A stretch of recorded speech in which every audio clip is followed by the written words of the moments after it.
Bom dia, boa tarde, boa noite, boa madrugada. Não importa o horário que você está assistindo, o que importa é que aqui você é sempre muito bem-vindo. Está começando o AEPOcast, o seu programa de podcast, que é produzido pela AEPOCAN, a Associação dos Escritores e Poetas do Careiro. E hoje nós temos a presença do nosso querido professor Lucas Chunia, professor do nosso município. Vou só ajustar aqui, tá, Lucas, para você ficar bem próximo. Aí. Lucas Chunia, que é professor aqui do município de Careiro, trabalha na rede municipal de educação, mas que ele não começou aqui, né? Ou começou? Não comecei Não aqui. começou aqui. Não Então, comecei. Lucas tem uma história muito, vamos dizer assim, muito extensa, apesar de muito jovem, né, Lucas? Sim, sou Mas já jovem. tem uma história enfim, de carreira profissional, pode-se dizer assim, bastante variada, que a gente vai conhecendo aí ao longo dessa entrevista, tá, gente? Antes de nós começarmos, não se esqueça, tá, de nos seguir lá no Instagram, a epoch_am, no nosso Instagram, também aqui no canal do YouTube. Se inscreva, assista também os vídeos anteriores. Ontem nós tivemos aí um vídeo muito legal com a Sara e o Léo Ferreira, tá? Não se esqueça de assistir, tá? De fazer parte também da nossa comunidade aqui na Epocan no YouTube, também lá no Instagram. Lucas, vamos lá, Lucas. Fala pra gente um pouquinho aí como é que começa a sua carreira para você chegar a ser professor. Você escolheu ser professor desde sempre ou nem sempre foi assim? Primeiramente, bom dia, boa tarde, boa noite, boa madrugada, não sei o horário que você vai assistir isso. Então, meu nome é Lucas Pinheiro Chunia, né? Minha carreira começou meio que foi o divino que me fez eu mudar. Eu pensei que eu ia ser músico. Eu gostava muito do que eu fazia. Aí eu fui no rumo do direito, que era uma ânsia pela minha família de eu ser na área acadêmica de direito. E no decorrer do caminho eu migrei para letras e foi uma área assim que eu me apaixonei. Uhum. Eu comecei pelo um teste, né, na verdade, ver se era isso mesmo, e acabei que eu amei a Ma- área de educação, de literatura, de língua portuguesa, eu gostei demais. Então você chegou a fazer um teste vocacional, foi isso? Foi meio que um teste, foi na raça. Aí eu Ah, posso falar que tá. foi na raça, porque eu comecei, né? Eu fiquei até o 8º período de direito. Então eu fui muito longe para mudar de Aham. carreira, né? Eu até pretendo um dia terminar, né? Mas, como eu falei, foi meio que o destino, né? Uma coisa assim meio que inconsciente que mudei tragicamente, né? Uhum. No rumo. Me diz uma coisa, foram essas duas carreiras que você seguiu durante muito tempo, o de direito e o de educador, ou teve mais alguma outra? Teve sim, cara. Eu, eu comecei na música desde cedo, bem jovem, né? Tive uma banda aí de 2007 até 2011, né? Tive uma banda aí por muito tempo, eu era músico assim freelance na época. Era isso que eu queria ser no Uhum. início, né? Aí o meu avô, que ainda era vivo, o Romeu, da parte do meu pai, ele falou, não, cara, tu vai ser militar. Porque ele era coronel, né, daqui da região. E falou, não, tu vai ser militar. E na época, a gente jovem, né, eu ainda ia fazer 18 anos ainda. Eu nem tinha nem 18 O anos. seu avô, ele era militar do exército? Do Do exército, exército, do né? exército. Ele já era reformado, né. Aí eu falei, não vou querer. Aí na época eu tinha um cabelo grande e tal, não queria cortar meu cabelo e tal, que era músico, né. Ah, Aí eu, não, eu quero... carinha de roqueiro, né? É... Aí eu, não, é isso que eu quero, tal. Ele, não, você vai ser militar.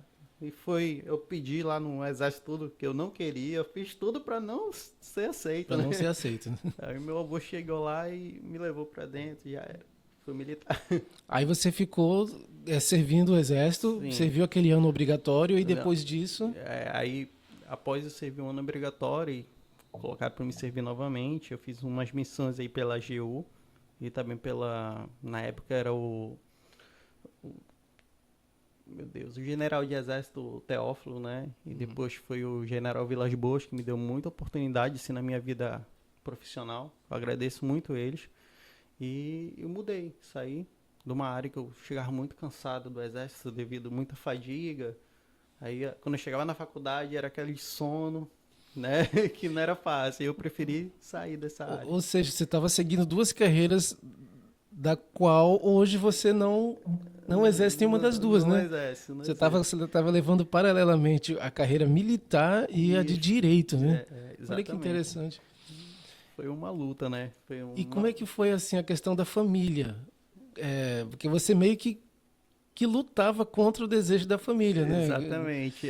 Foi meio que o contra, né? Uhum. Contra a minha mãe, meu filho, estuda, vai ser um juiz federal, que era isso que eu falava quando era pequeno, que eu queria ser um juiz federal. Aí eu falei, não, mãe, não quero mais ser juiz. Aí o meu avô, eu saí do exército após o falecimento do meu avô, né? Que eu não, até o momento eu não tinha solicitado a minha baixa, pra não deixar ele triste, né? Uhum. Aí meu avô veio falecer, aí uns meses após eu pedi a minha saída do exército. Aí eu comecei direito e no meio do caminho eu fiz um processo seletivo e ganhei uma bolsa na Newton News de letras e eu fui fazer esse teste lá pra ver se era isso que eu queria mesmo, né? Uhum. Porque já que eu era no rumo musical, artístico, eu Então, me letras identifiquei mais. surgiu devido à música. A música te Exatamente. levou para uma tentativa ali de estudar letras para ver se era aquilo, né? É que eu tinha muita base, assim, né? Eu lia muito e a maioria dos juristas, de advogados, pessoas de renomes, fizeram letras. Ah, tá, Né? tá, tá. Então não foi exclusivamente a música. O direito também te levou Sim, sim. para Para estudar não letras. estudar letras, né? O conhecimento da nossa língua, o conhecimento da nossa literatura, que é muito importante na nossa base. Então foi nesse rumo que eu segui e acabei gostando. É isso, eu gostei, me apaixonei. Quando eu fui perceber, eu já estava fazendo aquelas peças teatral que tem na universidade, já estava numa sala de aula e foi uma coisa assim espontânea, né? Teve alguma história, algum momento assim de que você teve que esconder alguma coisa da família por algum tempo em Sim, relação a essa tua escolha então, pela literatura? sim, sim. Eu passei nesse processo seletivo, eu não informei pra ninguém, né, na verdade. Porque teoricamente eu tava estudando direito. E Uhum. quando eu vi que não deu mais pra esconder, aí eu falei, olha, eu tô fazendo uma outra universidade. Minha família ficou meio assim, como assim, cara? Tá fazendo duas universidades?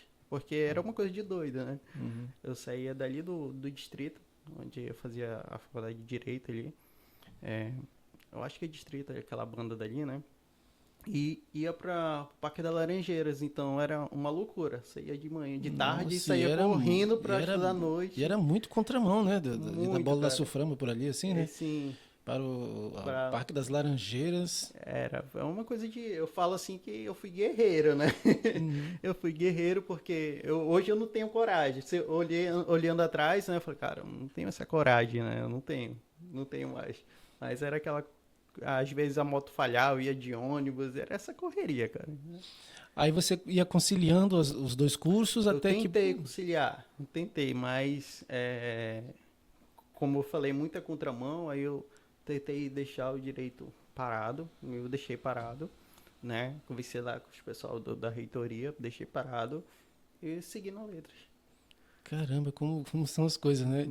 De militar, passando pela carreira de advogado do direito e É, agora caindo na carreira de educação, né? Fazendo letras, educação. né? E aí, agora uma curiosidade aqui, né? Uma Uhum. curiosidade que eu acho que todo mundo tem essa curiosidade. Como é que foi a tua experiência em sala de aula, já como professor? Como é que foi o começo de tudo? Então, eu comecei como um professor que tinha um programa da Prefeitura de Manaus. E tinha que fazer, né? Uns projetos de reforço escolar, apoio escolar, e eu comecei aí. Quando eu comecei, cara, o que eu tô fazendo aqui? Eu fiquei me perguntando, né? O que eu tô fazendo aqui? Aí foi aquela variação de emoções, e aí quando eu vi que a sala de aula é uma coisa totalmente diferente do que a gente presencia na área acadêmica, né? Que a Uhum. gente fala que é uma beleza ideológica e tal. E quando você chega e você vê a vivência, as dificuldades, aí dá aquele choque. Aquele choque. Para falar, todos os profissionais da educação têm esse choque Sim, sim, da realidade, que é verdade. totalmente diferente. Aí quando eu vi, cara, acho que é isso que eu quero. É isso que eu quero. Ou seja, não foi, o choque de realidade não foi algo que te levou para uma visão negativa, pelo Foi, contrário. que eu realmente, essas crianças e jovens precisam, né, do conhecimento que eu tenho a passar para eles, do meu aperfeiçoamento pessoal, uma inspiração. Eu sempre pensei nisso. Meus filhos, meus sobrinhos. Então, eu sempre tive esse pensamento de inspirar eles, mostrar que existe, né, algo além da educação, além do ensino. Então, eu tentei muito colocar isso, né, como um rumo. Certo, certo. E Lucas, em relação às tuas produções, você tem produzido algo? Já produziu algo? Como é que está sendo esse Sim, processo? eu comecei a produzir em 2013 para 2014. Eu dei uma parada, né? Eu vivia muito ali na parte ali da Academia de Letras, né? Academia Amazonense de Letras, conheci muita gente lá, né? Quando a gente vive na área acadêmica da Faculdade de Letras, a gente conhece muitas pessoas, né? A gente participa de muitas coisas e, e eu via muita inspiração. Todo domingo tinha um sarau que é aberto ao público, eu sempre estava presente na academia. Foi quando eu comecei a escrever, eu e um amigo particular que começou a faculdade, a gente tem praticamente a mesma história, sendo que ele conseguiu finalizar a faculdade de Direito, né? Ah, Eu não. olha que Aí interessante. a gente começou a escrever, né? E aí a gente, bora, cara, que legal, deixa eu ver tua história, olha a minha. Aí a gente começou a escrever. Aí eu deixei muitas coisas arquivadas, né? Nesse período. E agora eu tô retomando tudo que eu deixei escrito, contos, poemas, outras prosas. Deixei tudo arquivado lá. A única coisa que eu deixei mesmo divulgado, exposto para outras coisas foi as músicas de minha autoria, né? Que eu fiz composições. Até porque as músicas, querendo ou não, é um meio bem mais prático e simples e até agradável, né? De você levar aquilo que você produz, né? É a ideia, né? Nós temos o exemplo aqui do Léo Ferreira, né? Que é um escritor, está nos bastidores hoje. E que uma das poesias que ele fez nós transformamos, né? Em música, né? Que legal. Então, mas no caso, você não é o caso de escrever uma poesia para virar música, mas você já escrevia música direto, né? Já escrevia, cara. Eu comecei desde cedo, como eu falei, né? Eu queria ser músico na época, eu escrevia muito, eu pegava assim o violão e a coisa rolava. Colocava harmonização, colocava letra e rolava. Então, foi daí que foi a paixão de escrever, através da música, né? Olha, eu tô no banheiro lá e tananã, olha, dá pra colocar essa frase e assim que eu fazia, né? Na época era meio que na raça, não tinha essa internet que tem hoje. Então era meio que na raça. E eu comecei a escrever desde lá. E eu escrevi uns contos, que é bem legal. E algumas poesias, que até agora em agosto dos meses anteriores, teve uma apresentação, né? Eu nem sabia que ia passar. Já foi uma colega lá de Parintins, chamada Dai, que ela tem um programa chamado Norte pelo Norte. Falou, cara, tua poesia tá aqui. Aí quando eu fui ver, já tava em exposição. Falei, poxa, mas não tá nem terminado. Não se preocupe que a gente vai te ajudar. E Pô, que tava legal, lá, né? tá lá, em exposição, tá lá na parte assim da exposição da UFAM, lá de Parintins, tá bem legal. Ah, quer dizer que tem uma exposição lá com Eles um colocaram. trabalho seu lá. Sim, tem lá. Legal. Que é o Filho da Terra, né? Uma homenagem que eu fiz pra um filho meu. Ah, o projeto todo foi tua idealização? Não, 50% ali 50%. foi poesia. Na verdade, só tem a minha obra, que é escrita, as demais são artísticas, né? Através de ilustrações, de desenhos, de projeções, mas de conto só tem o meu lá exposto. Ok. Então nós temos aí um trabalho do Lucas, né, que está lá em Parintins, pela UFAM, Universidade Tá lá Federal. tá no campo lá de exposição da UFAM, né? Que começou esse projeto em agosto, começou lá no mercado de Parintins, aí depois a DAI levou para algumas escolas, né? Que é colagem e tal. E era muito assim, devido a ser muito artista, né? Tanto no Amazonas quanto nos outros estados. E ela faz esse trabalho bonito. Foi quando ela me informou, né? Ela me passou umas fotos também. Aí você ficou surpreso com o Eu resultado, né? fiquei, porque eu não sabia que ia ser selecionado, né? Eu só falei, vou pegar aqui um projeto arquivado aqui. E coloquei e deu certo. E falando agora do município do Careiro, né, voltando para o local onde nós estamos, Lucas, fala um pouquinho sobre esse projeto que aconteceu, né? Para quem não sabe, gente, eu e o Lucas nós já conversamos uma vez, só que da primeira vez que conversamos não deu certo por conta de problemas técnicos que tivemos aqui com a internet e meio que a entrevista não foi ao ar. E ela deveria ter ido antes do simpósio de língua portuguesa. Só que acabou a data também mudando. Se a gente tivesse lançado o vídeo naquela época, possivelmente teríamos dado a data errada. Mas o simpósio já aconteceu. Eu queria que você falasse um pouco como foi esse processo pré-produção do simpósio, durante a produção, como é que os alunos, como é que foi o resultado, tanto para os alunos quanto para a escola, quanto para a comunidade toda? Vamos lá. Como eu posso falar, foi um desafio. Não foi fácil. Porque quando a gente fala assim de educação, de valorização dos professores, valorização dos alunos, valorização da escola, a gente não tem tantos apoios. A gente pode observar isso. E começou comigo, que o professor Ramires, que hoje está trabalhando no SET, a gente pensou em fazer devido ao período 10 de junho, que era sobre a língua portuguesa, e acabou se estendendo a mais.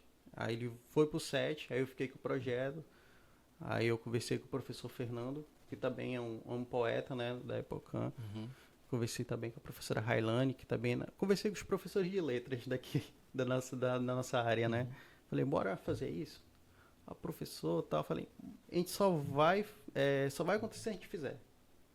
E eles gostaram do projeto, abraçaram mesmo. Temos agradecer a professora Railane e o Moisés por isso. E os alunos ficaram super empolgados, cara. Começou com um projeto da minha parte, da Railane, de incentivar eles a fazer uma obra deles. Então, a gente teve muito bom resultado nisso. Eles fizeram poemas, contos, fizeram algumas tramas da parte deles, de criação própria deles, e fizeram tudo que a gente ensinou, né, na sala de aula e falaram, então dá pra gente seguir esse caminho. Foi quando eu falei, olha, vamos abordar essa área da valorização da nossa língua, da nossa literatura, da nossa cultura, para esses jovens valorizar. Hoje em dia, a gente vê muito esse distanciamento da cultura, da escrita dos jovens. Mas por qual motivo? Será que é pela parte dele ou se falta algum incentivo? Então, das nossas proporções, né, que a gente pôde proporcionar, a gente tentou desenvolver esse projeto e a gente teve grandes apoios, assim, que eu até fiquei meio impressionado, né. A gente teve o apoio do nosso acadêmico da Amazonas de Letras, Celson, teve do Zé Maria Pinto, teve legal. algumas outras pessoas, né. A última pessoa, assim, que abraçou o nosso projeto no finalzinho foi o senador Plínio Valério. A assessora dele mandou mensagem para mim, perguntando o que ela poderia ajudar. Eu falei, se puder dar uma merendinha legal para os jovens, né, a incentivar e não propor para fazer isso, tentando desenvolver. Falei com a professora Lena, né, nossa presidente da EPOCAM. O EPOCAM também esteve, né, durante o evento. Foi uma coisa muito bonita, né, as apresentações dos jovens, assim que, meu Deus, como é que isso saiu? Pois é, eu estava com essa dúvida. Então, eles não reproduziram obras prontas. Eles mesmos criaram os textos. Foi isso? Porque tinha cada tema, né? Tinha umas tendas, tinha uns stands de cada tipo. A gente tinha stand dos quilombolas, a gente tinha stand dos povos originários, tinha um stand que a gente falou muito de um conto, né? Contos do Careiro, do professor Fernando, teve só um stand e isso foi muito legal. É bom a gente ter presencialmente o artista que fez, né? Pô, legal isso. Né? E a gente teve também de Portugal, que o sexto ano apresentou. Tivemos o 8º ano também, que abordou mais sobre o Clube da Madrugada, a Academia Amazonas de Letras. Tivemos também o stand da Casa do Rio, que também foi muito importante, né? Na exposição dos artesanatos, essas coisas. E da EPOCAM, que tinham os nossos artistas lá, o Léo tava lá. Eu acho que o senhor também estava, né? Estava. Foi uma coisa muito legal, né? Eu gostei demais do stand da Epocan, tava bonito. Sim, foi um evento muito legal mesmo. Nós tivemos, além de literatura, nós tivemos outras manifestações artísticas, como dança. Eu não sei se teve música, né? Teve música lá e também teve muitas representações, né? Da cultura dos povos originários daqui na nossa região, dos Muras. Eu gostei muito dessa parte. Teve carimbó. Carimbó também. Carimbó foi... Acho que na hora que eu estava lá filmando, acho que deve um grupo lá, acho que não sei se era do nono ou do sétimo ano, mas... Era do nono. Era do nono, né? Fez carimbó. O nono fez uma apresentação artística, né? Coordenado pela professora Railane, sobre uma história dos povos originários daqui dos Muras. E teve essa apresentação, né? De dança ancestral. E depois teve algumas de carimbó, que foi bem legal. Uhum. Por falar em povos originários, né, você tem alguma uma ligação, assim, pelo teu sobrenome? Então, como é que é isso aí? Então, da parte do meu avô Romeu, ele se casou com uma indígena lá da banda de Tabatinga, Tabatinga lá, na cidade de Letícia, e eu tenho um pouco essa origem, né, dos povos ticuna, eu acho que é isso. Legal, né? Então não é só o Zane Henrique, né? Não, cara, aí foi uma coisa assim que eu conheci quando eu estava grande já, né? Já descobriu isso depois, Isso, foi através da minha avó, Micaela. Ela não fala bem a nossa língua ainda, ela não fala bem, então ela me falou, eu tive um pouco de conhecimento, né? E eu falei, que legal, eu não sabia. Assim, voltando a falar mais um pouquinho sobre o Simpósio de Língua Portuguesa, como é que você viu, foi possível verificar um antes e depois dos alunos por conta do Simpósio de Língua Portuguesa, por conta desse tempo que eles passaram produzindo? Você sentiu que algo mudou, assim, Meu amigo, foi bem perspectivo, né? A ver a diferença do antes e o após. No começo eles estavam meio acanhados, estavam com vergonha, muitos deles vergonhosos. E quando foi no meio do caminho, eu já vi aqueles que não falavam nada, eu quero fazer essa exposição, professor. Professor, eu escrevi isso daqui, o que o senhor acha? O senhor pode ler o meu trabalho? Aí eu recebi muitas mensaginhas das mães dos alunos. Poxa, muito obrigado, professor, por você estar fazendo isso. Meu filho está super empolgado. Fica só falando disso aqui em casa. Nossa, que legal o feedback dos pais também, né? Cara, coisa legal. Eu gostei muito do feedback dos pais também. Foi muito perspectiva para mim, né? Da valorização tanto de mim, dos outros professores, que a gente estava fazendo a diferença na vida deles. E foi muito notório quando aconteceu o evento, a participação deles, né? Também teve alguns pais que foram presencial com os filhos, né? Então eu vi aquela união de família e escola, né? Que é muito importante hoje em dia. Nossa, e é uma das coisas mais satisfatórias que tem é a gente ver o resultado dos alunos, né? No dia a dia, aquela transformação acontecendo.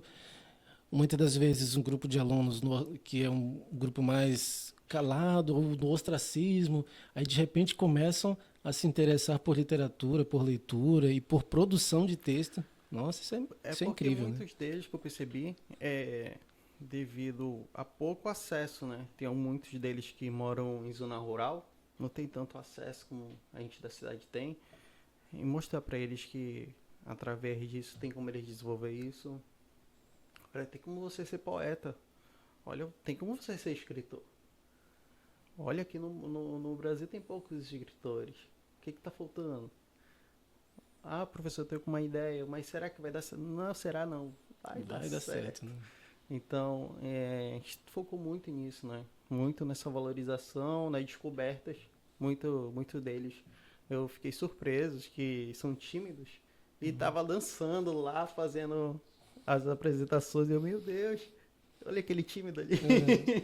Tava lá, né? Tava lá, e isso foi muito empolgante, né? Tanto para mim quanto para os demais. E eu creio que a mensagem que a gente quis passar nisso vai trazer futuros resultados, futuros frutos, né? Com certeza. Porque esse que é o nosso objetivo, né? Passar o que a gente aprende, nos ensina para os demais, né? Com nossa continuidade de vida. Exato. E Lucas, falando agora ainda falando da sua profissão como professor, quais são os desafios que você tem pela frente? Assim, você tem outros planos, né? É claro que o simpósio de língua portuguesa, eu acredito que vai acontecer no próximo ano e assim Sim, sucessivamente, né? Mas eu acho que além vai. disso, você tem outras cartas na Na manga mão, aí, pensando na educação? sim, eu tô com um objetivo aí, eu tô terminando mais uma pós aí, justamente para tentar trabalhar com uma forma de pensar do adolescente, da criança. E eu tenho outros futuros, né? Que eu penso assim na minha carreira, escrever mais obras, voltando mais, tirando o que tá na gaveta, né? Uhum.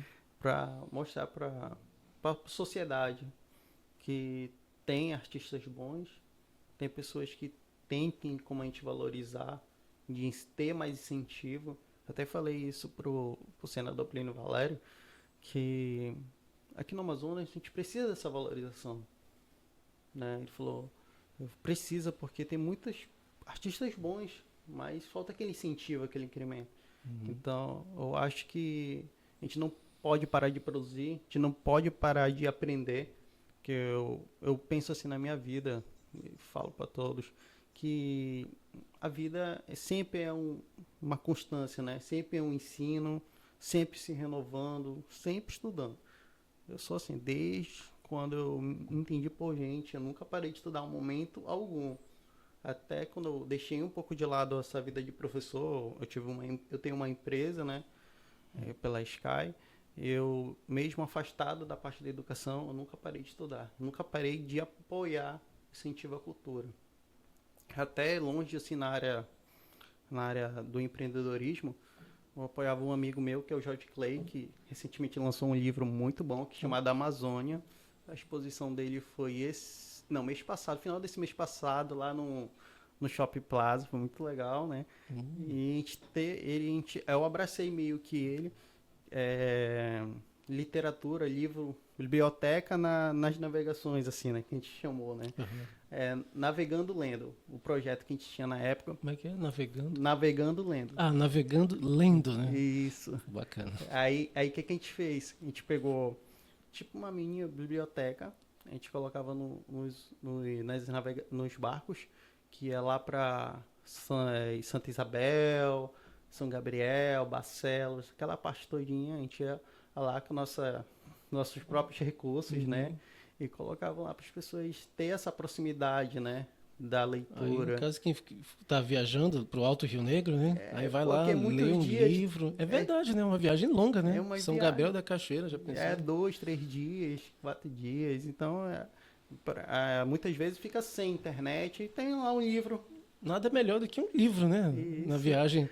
Uma viagem dessa longa, você sentado, deitado na sua rede, apreciando uma boa leitura. Sim, cara. Nossa, que maravilha. Aí eu saí, que eu tive que fazer outros projetos, aí o George Clay tocou o barco sozinho lá. Tocou o barco literalmente, né? Ele tocou o barco sozinho, literalmente. Aí eu sempre tive presente, assim, né, desses projetos de incentivo à leitura, incentivo à educação, sempre. Quando tem brecha, pode participar? Não, não é questão de não poder. Eu já estou, eu falo bem assim, já estou participando. Então, tudo que for para a melhora da nossa sociedade, da educação, eu estou lá. Maravilha, maravilha. Então é isso aí, Lucas. Muito obrigado pela sua vinda aqui na Epocan. Para quem não sabe também, Lucas também é membro da Epocan, né? Você também faz parte da Epocan como poeta, escritor. E, Lucas, você é sempre muito bem-vindo aqui ao podcast. E, é claro, nós teremos uma próxima vez, tá? Claro. Uma próxima vez só para falar sobre música, porque, como o Lucas próprio falou, ele também tem uma carreira musical. Na verdade, são 4 carreiras, né, Lucas? Musical, de professor, de advogado eu falo e muito militar, né? Eu falo muito disciplinar, né? Que a minha mãe fala, meu filho, tu quer ser o que mais? Eu falei, o que eu puder ser, eu vou ser. Eu falei assim pra ela, né? Ela fica meio chocada comigo, assim, que realmente, quando eu vejo que dá pra fazer, eu vou lá e faço. Eu sou assim, eu nunca sou acanhado e ficar quieta, né? Pra mim, sempre, dá pra me fazer? Vou fazer. É assim que eu penso.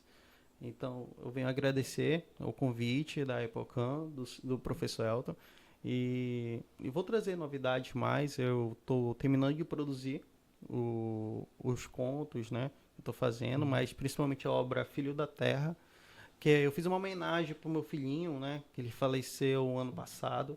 Foi muito difícil para mim. Então, ali eu vou colocar as emoções, a vivência que eu tive com ele, falar muitos aspectos da Amazônia que eu pude presenciar, né, na minha vida.